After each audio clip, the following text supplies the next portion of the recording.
Well, no one can say Pauline Hanson doesn't have a sense of humour. Announcing via Twitter today that she's tested positive to COVID, remember she's not vaccinated, she said, "Thank you to all those who have sent their well wishes, and I look forward to disappointing all of those who would hope I will drop dead."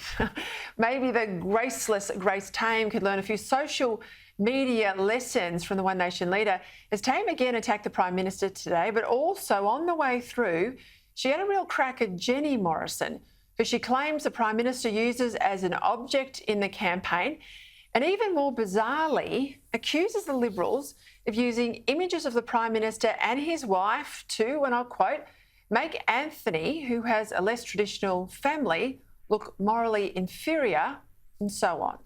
Now, Gideon, I'll come to you. I think Grace Tame's way off the mark here. Fair enough, she doesn't like the Prime Minister, but going after Jenny Morrison, that's a low blow. That'll send people, back voting to the coalition with that sort of attack.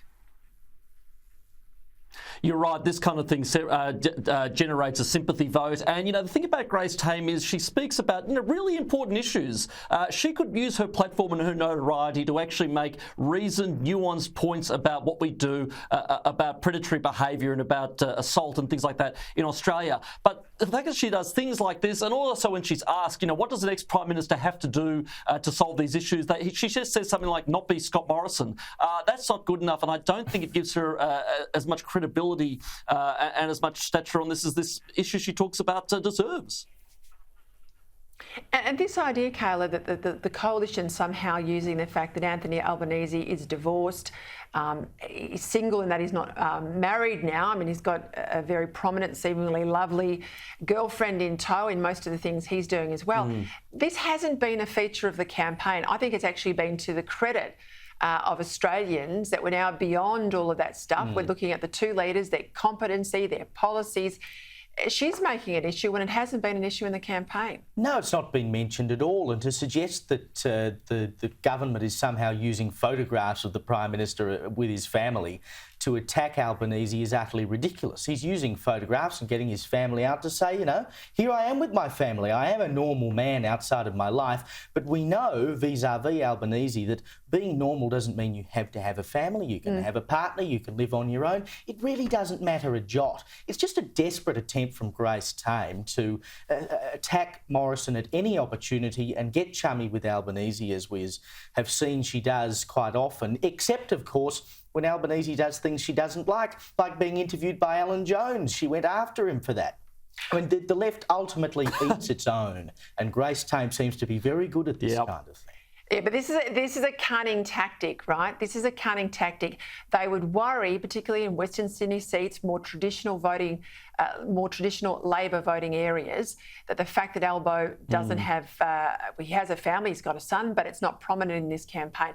They would worry about that. So they're trying to shame Scott Morrison into putting his family out there. As I said, I think it's a good thing it hasn't been a feature of this campaign. All right, Gideon, I know you know the seat of Kooyong very well. You know most of the parts of Melbourne that are in play. How do you see things playing out on Saturday night?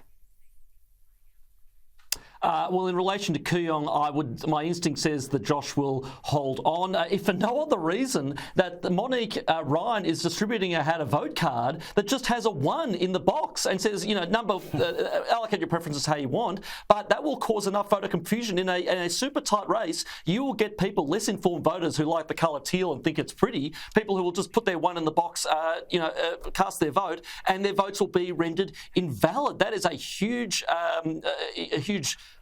problem for the Kooyong campaign. I can see it very possibly the Teals will get nothing, donuts, zip, to coin a phrase here in Victoria.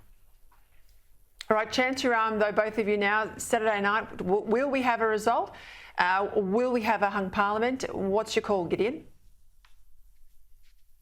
Gun to my head, Morrison, but one prediction I am confident in making is that the minor parties will surge. Preferences will fly all over the place. This has been a boring campaign, but election night will be a blockbuster. Something's happening.